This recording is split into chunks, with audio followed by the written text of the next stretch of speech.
today it is the breasts, and I'm going to take you back to the 21st of June, 1986. On that day, 9 American women removed their shirts in a park in New York. Now, they were protesting against a law that criminalized topless women, but not topless men. They chanted, "Whatever we wear, wherever we go, yes means yes, no means no. And not the church, not the state, women will control our fate." I have to admit that the placards contained less snappy slogans. Suppression creates obsession. What is indecent about our breasts? And the worst of all is, don't bust my bust. These demonstrations took place in front of hundreds of keen observers. Some were there to give support, of course, others were there simply to gawk. Despite the fact that no one made a complaint, 7 of the women were arrested. In the court, Judge Waltz ruled that the state had a right to require that, in his words, the female breast must not be exposed in public places because community standards did not deem the exposure of male breasts offensive, but they did regard females' breasts as offensive. In other words, women's breasts were very different in terms of obscenity to male ones. Now, what I discovered, which I didn't know when I was writing this lecture, is that it was not always like that. I shouldn't be surprised since I'm a historian and that's what we always say. Anyway, men's nipples used to be as shocking as female ones. Indeed, it was illegal for men in many states of America to expose their breasts in public. The difference is that in the early 1930s, men decided that enough was enough. On the beaches in Coney Island, Westchester, Atlantic City, male swimmers stripped off their shirts and nipple-covering swimsuits. Other swimmers and sunbathers, as well as law enforcement agents and jurists, were actually outraged. The topless men were mocked. They were called, aren't they gorgeous? Aren't they gorgeous? They were called gorillas. They were fined and threatened with arrest. One magistrate rebuked them with the words, "All of you fellows may be Adonises, but there are many people who object to seeing so much of the male body exposed." Luckily, shirtless men actually won that debate. By the end of the decade, these gorillas were free to flaunt their breasts and their nipples. Now today, men retain the right to walk around topless, but in the UK and many parts of the States, the female breast remains taboo in public places. Indeed, unlike our counterparts in many parts of continental Europe, no mention of Brexit here, Britons and Americans still seem rather alarmed by the female breast. Facebook is censoring photographs of breastfeeding babies, breastfeeding mothers. Instagram claims that pictures of women's nipples are instances of abuse. There was a public outcry when Janet Jackson's nipple was inadvertently revealed during a televised Super Bowl game in Los Angeles 2004. The costume malfunction led to hearings before committees in the US House of Representatives and the Senate. Michael Powell, chairman of the Federal Communications Commission, the FCC, maintained that it was just the latest in a growing list of deplorable incidents. He complained that, "I share the displeasure and fatigue of millions of Americans about the erosion of common decency on television." The CBS was fined more than $500,000 by the FCC, and a 5-second delay on live broadcasts was introduced. Now, I'm interested in this hullabaloo because it's really interesting, in the sense, really baffling, if we kind of note that CBS and other channels, all the other channels, routinely linger over the breasts of poor black women in the global south as they breastfeed their infants during famines. American families also, those who were outraged seeing Janet Jackson's breast, they routinely subscribe to National Geographic magazine with its staple of topless, dark-skinned women. Clearly, not all breasts are the same. Why is catching a very, very brief glimpse of the breast of an African-American celebrity on a stage in Los Angeles regarded as scandalous, while poring over arty black and white photographs of semi-naked women in the Sudan during humanitarian crises is unexceptional? And how can we explain, and I do not know how to explain, that peculiarly British phenomenon, although it was exported, by the way, to 97 countries in the world, of the Benny Hill show. Some of you are too young to remember it. You are lucky. Benny Hill show, his skits frequently included women with large breasts, or knockers, as Hill would have it, and men with balloons stuck up their jumpers. This, by the way, was one of the most watched TV programs in Britain at the time, between the 1950s and the 1970s, one of the most popular. Audiences of 21 million a week. Okay? Now, in popular culture too, breasts are routinely lampooned. Novelty shops would sell blown up plastic breasts to be used as bath pillows or as soap dispensers. Breasts are called boobs, which means stupid, he's a boob, and tits, people make a tit of themselves. They are balubas, melons, bee stings, jugs, milk floats, and one I've never heard but I'm reliably told is used in the States, they are John Wayne's saddlebags. I think that must be just American, I really do. Okay, in earlier times, thank goodness, here's some good news. Breasts were treated with more respect. After all, humanity itself has been classed with the mammals, amongst the mammals. The word, of course, means of the breast.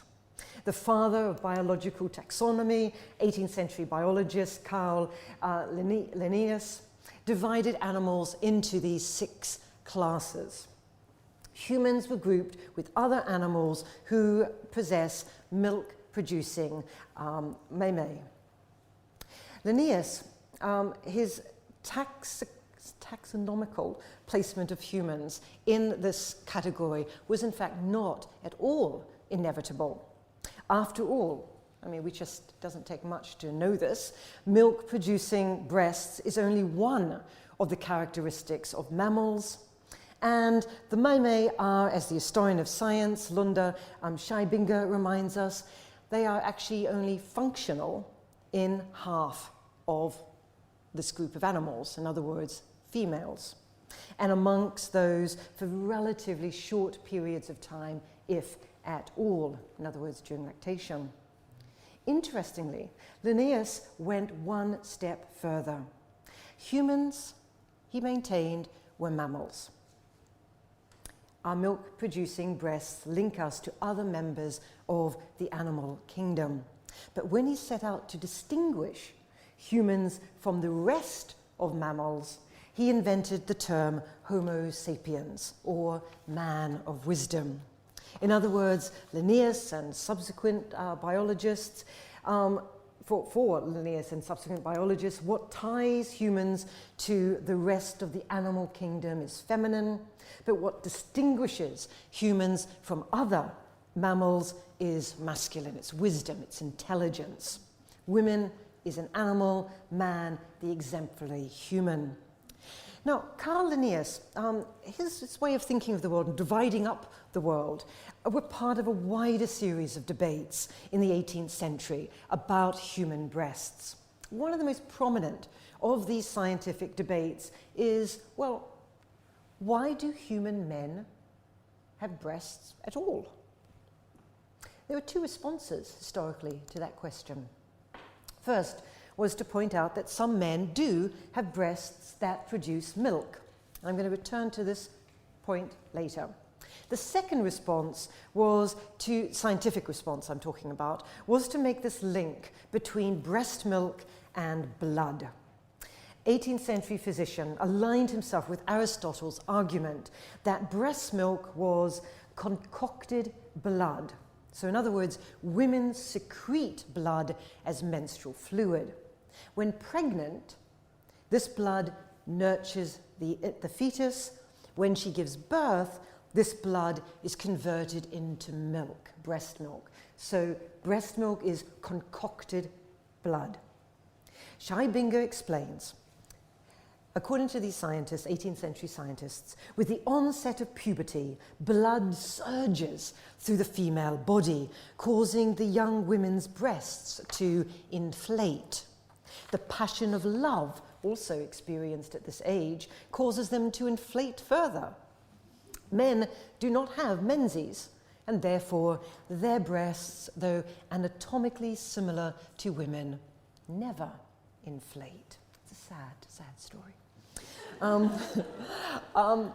Men's vestigial teat was also believed to support Plato's view that mammals were originally hermaphrodites and only later developed into distinct male and female.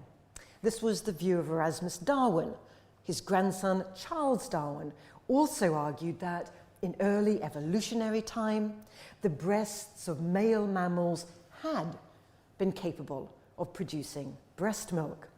But this had eventually ceased, perhaps because they began to have smaller litters, which rendered male assistance in nurturing infants unnecessary. We've heard that before, haven't we? Anything to render it less necessary. Anyway, male breasts therefore joined other organs such as the appendix or the tailbone as vestigial organs. Now clearly, the way people have understood breasts has varied dramatically. In many civilizations, here I'm thinking about the pre-Greek ancient world, breasts were sacred.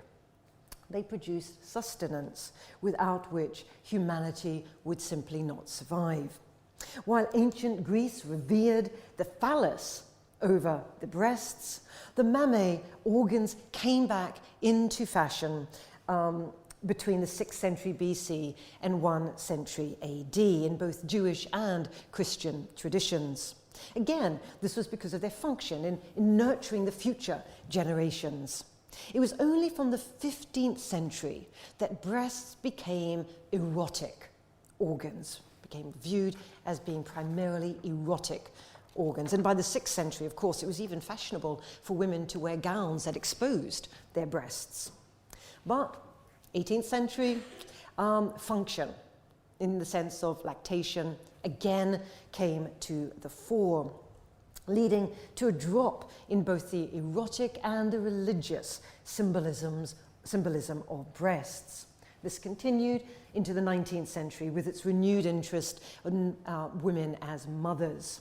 Postcards and paintings depicted sentimental portraits of large-bosomed mothers breastfeeding their babies, and this proliferated. By the 1890s, the breast lactating and its sexual meanings were sheared apart.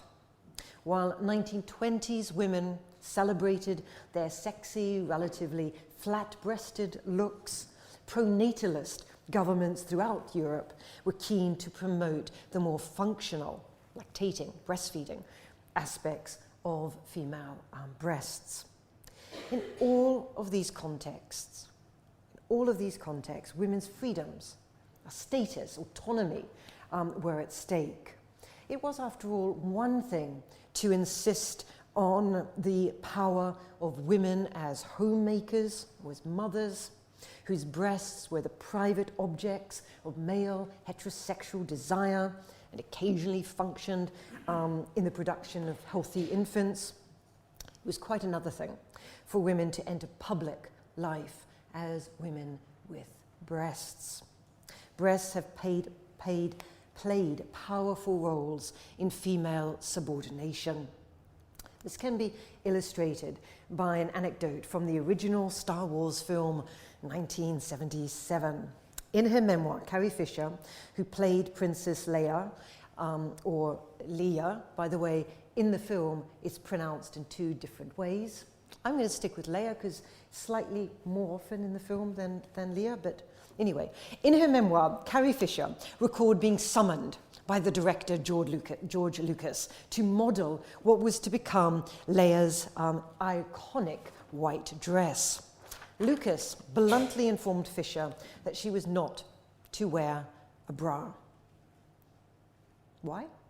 Because, he said, space was an underwear-free place.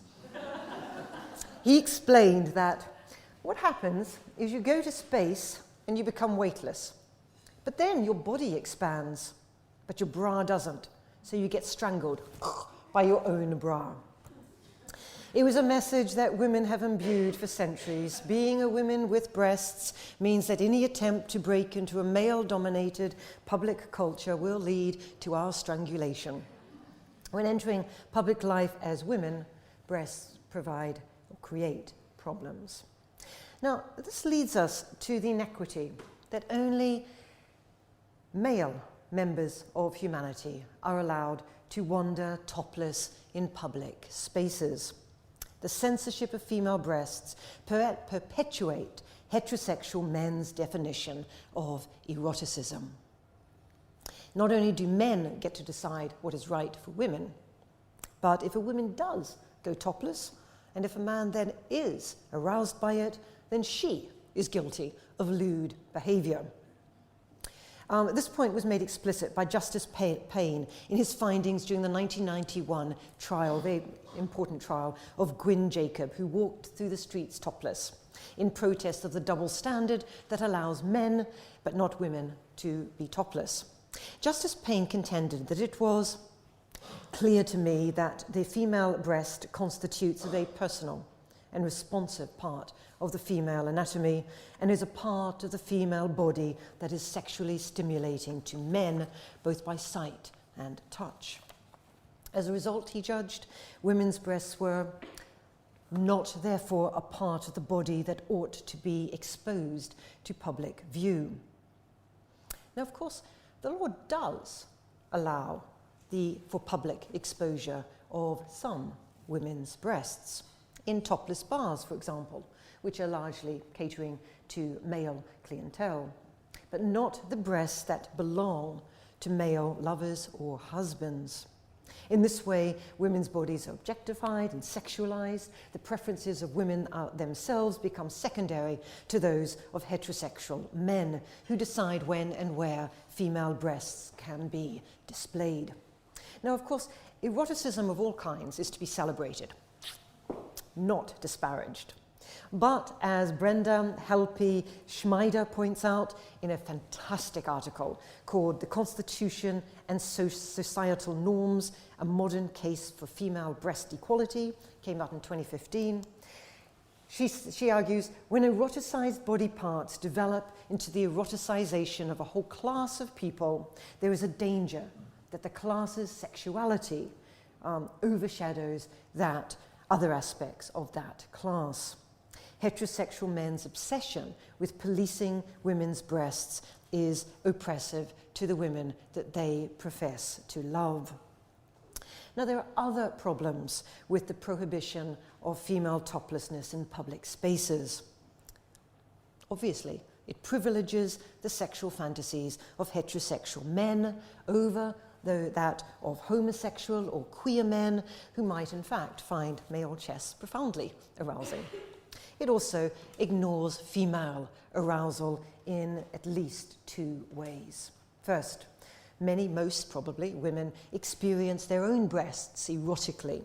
Nipples respond to touch and to temperature.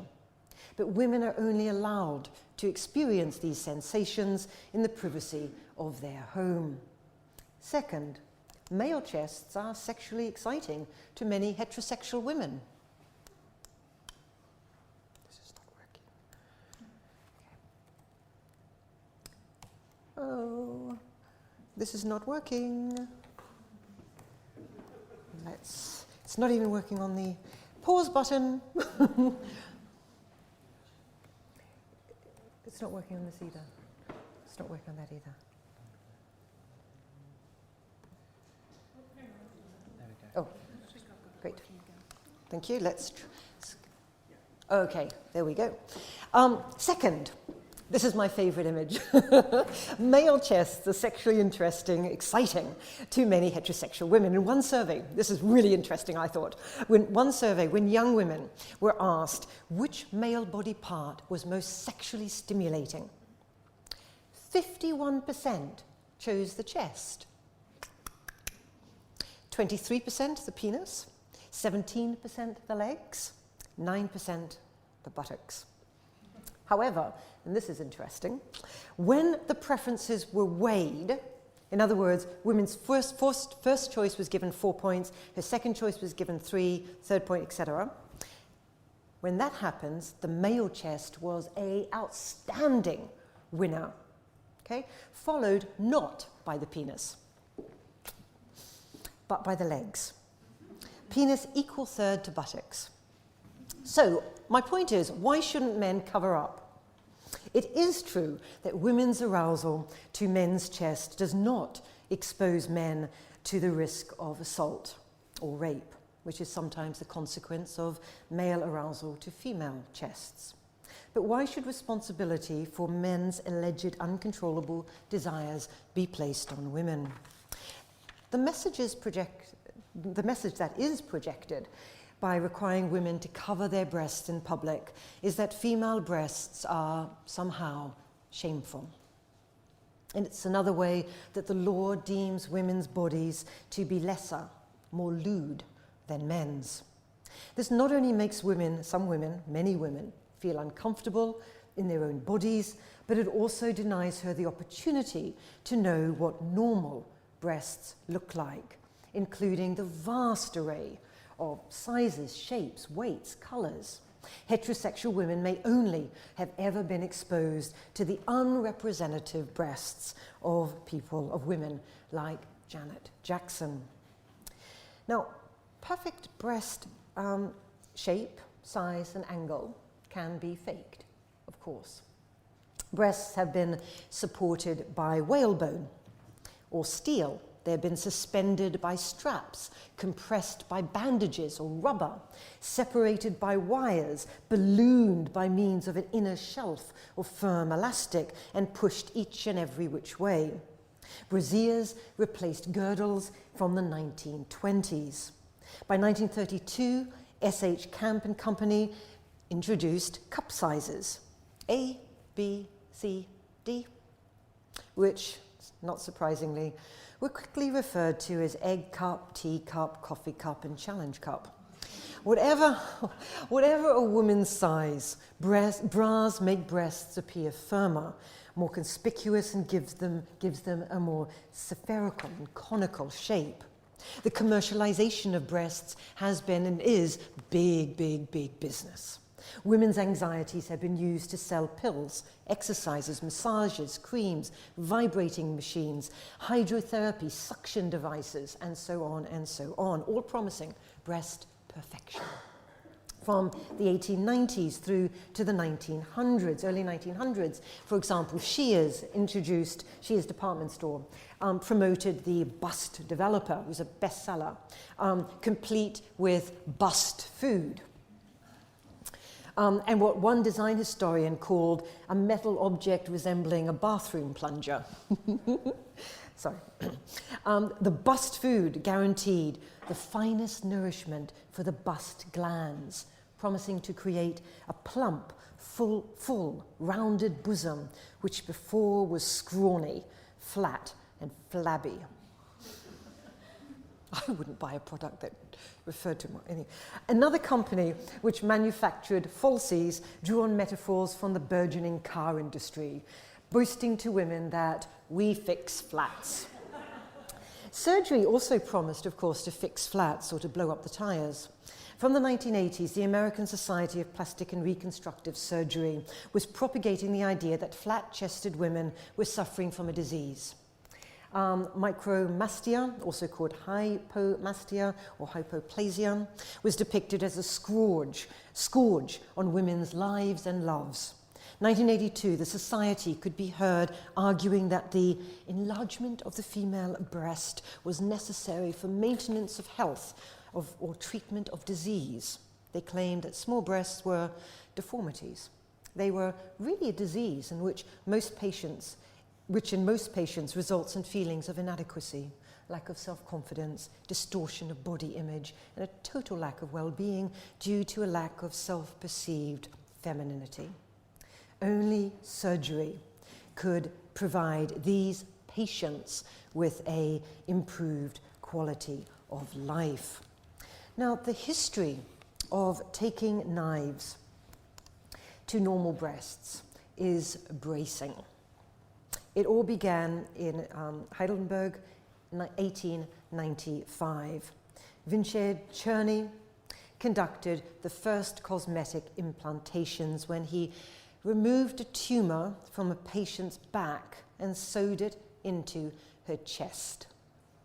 From the early 1900s, surgeons were transplanting silk, vegetable ivory from the ivory nut, paraffin, and polyvinylic alcohol sponges into healthy women's breasts. They mixed vegetable oils with silicone transformer coolant.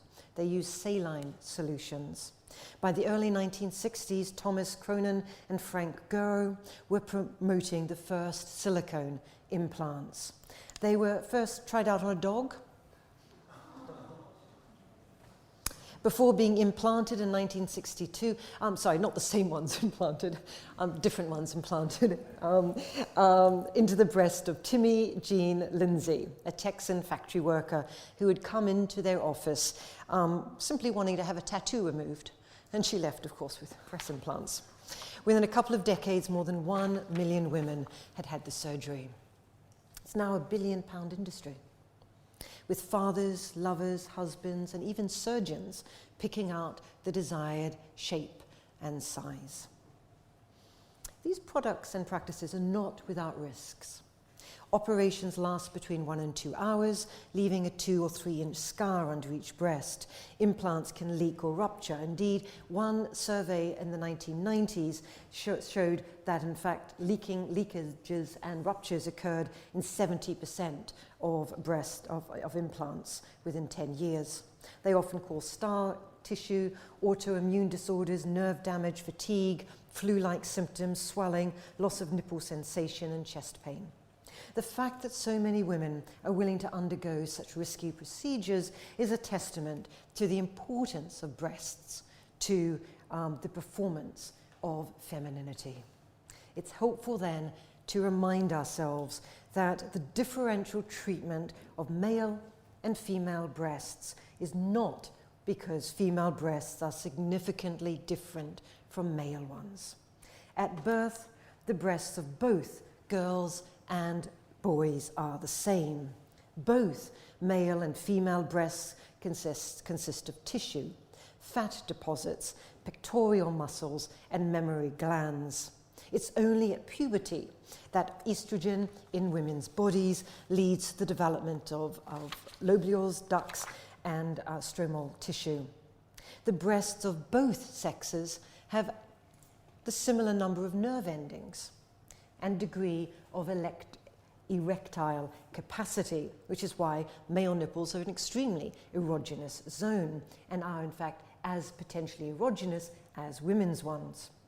Adult women do tend to have larger breasts than most men, but many women have small breasts, and equally many men have large breasts, a phenomenon that's increasing as changing diets are causing the accumulation of fat and estrogen in men. Not surprisingly, male breast surgery is soaring.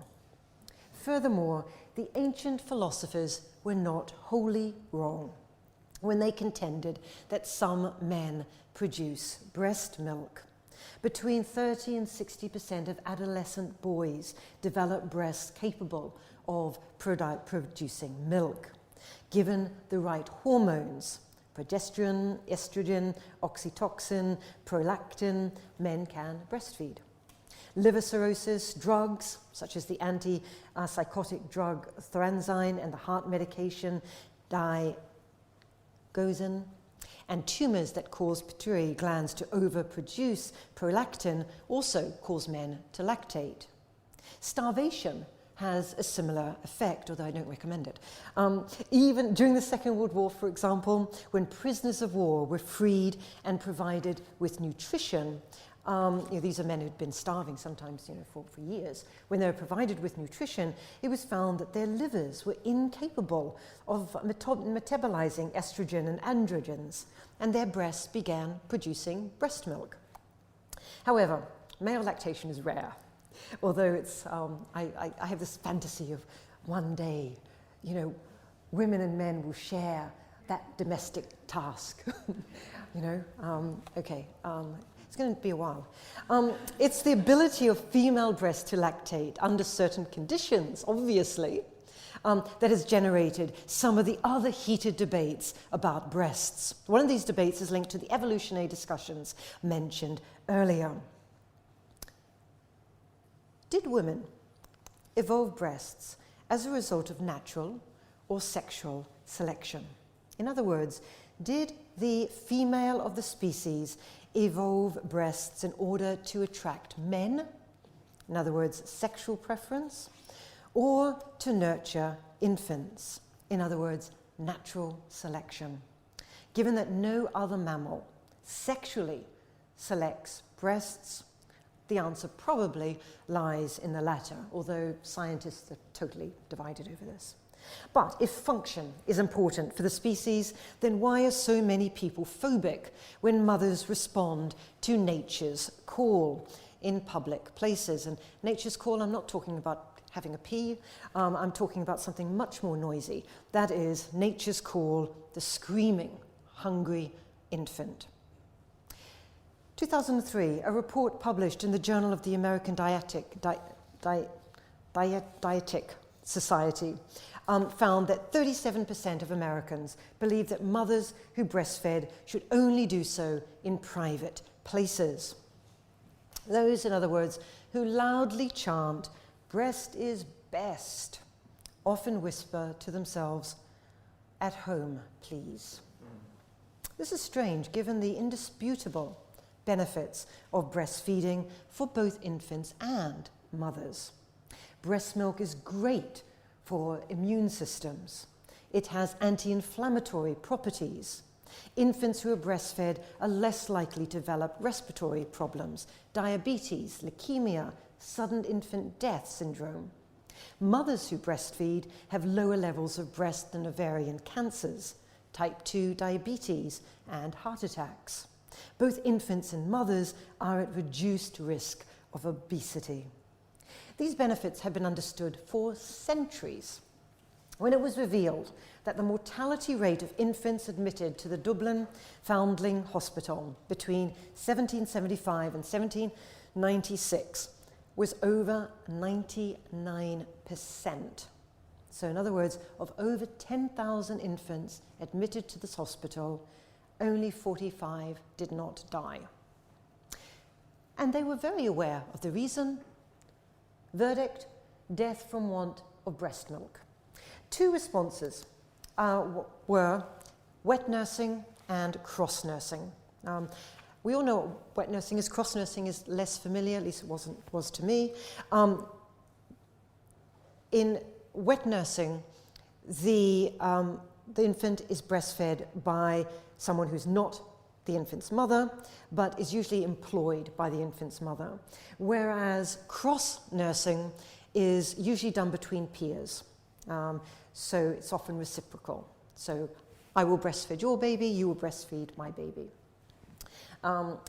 Admittedly, wet nursing was partly introduced to spare elite women the burden of carrying out this base task. In the words of the 18th century pediatrician Walter Harris in De Morbis Actuis Infantum,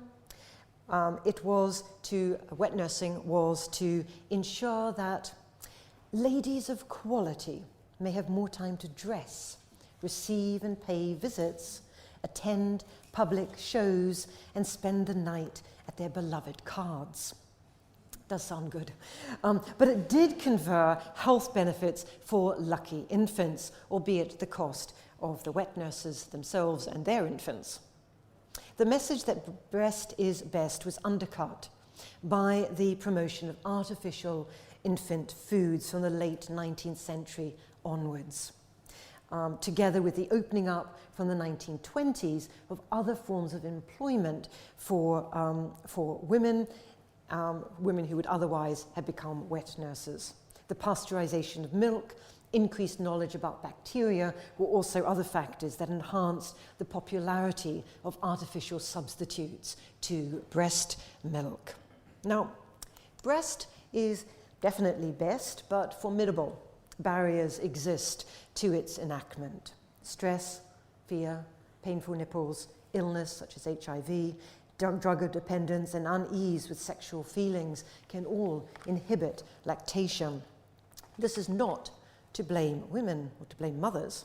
Rather, it is to castigate broader structural processes that inhibit natural or healthy practices. It's no coincidence that poorer women and minority women are less likely to breastfeed. In one study, for example, only 16% of lower income mothers breastfed for 6 months, and there are many reasons for this, including the fact that although there are laws to provide job-protected, unpaid maternity leave for certain periods, many poor women or single mothers could not afford the time off. And many businesses, such as small ones, are exempt, and part-time workers, as well as women who have only recently joined a business, are not entitled.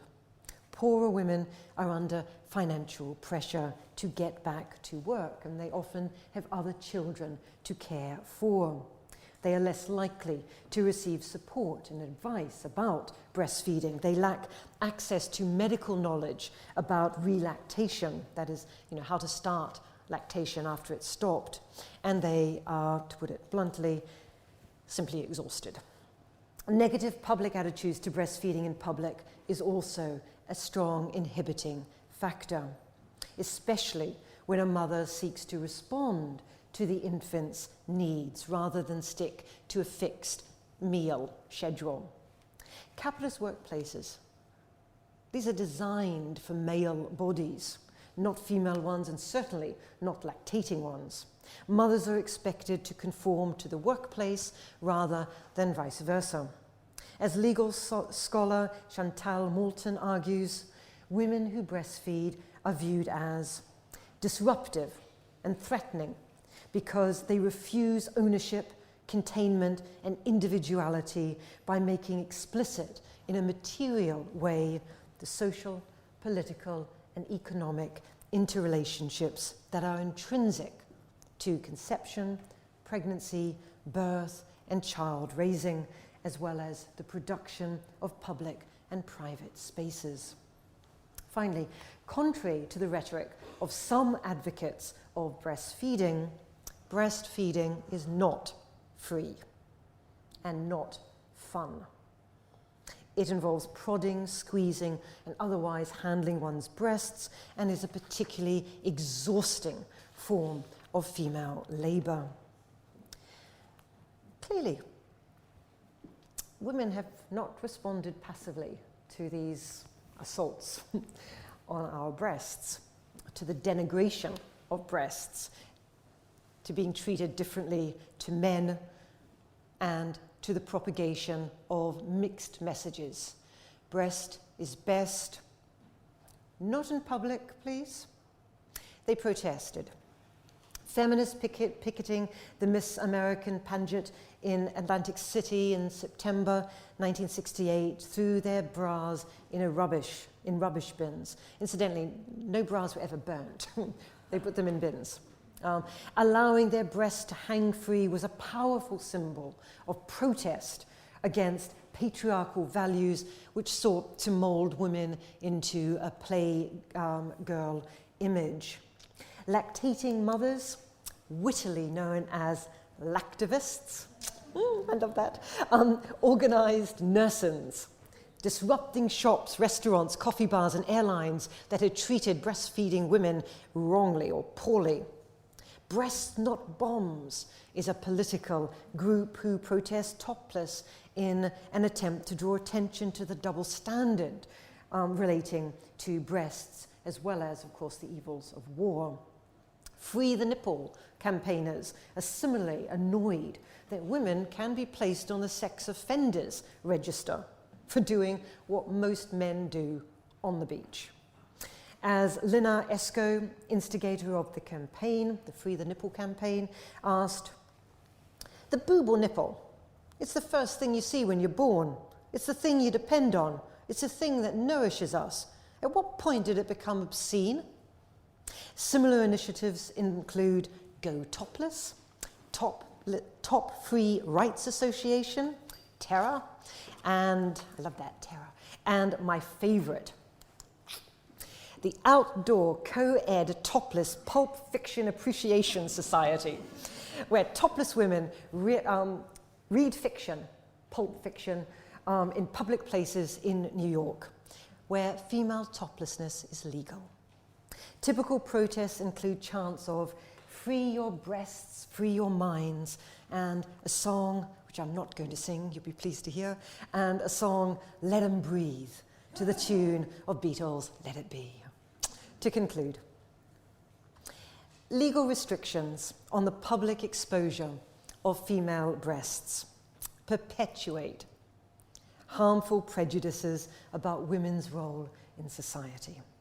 They send powerful messages to women about their sexual objectification, their inferiority, and their place in public spheres. Breasts are not objects, but they are part of subjects. They belong to subjects. Only those subjects, women, should be allowed to say what it means for them and their freedoms. If we want to go topless in a park, we should not be sexually objectified. If we breastfeed in public, men should not blush. If we join Princess Leia in space, our bras should become sails, allowing us to fly high. Thank you very much.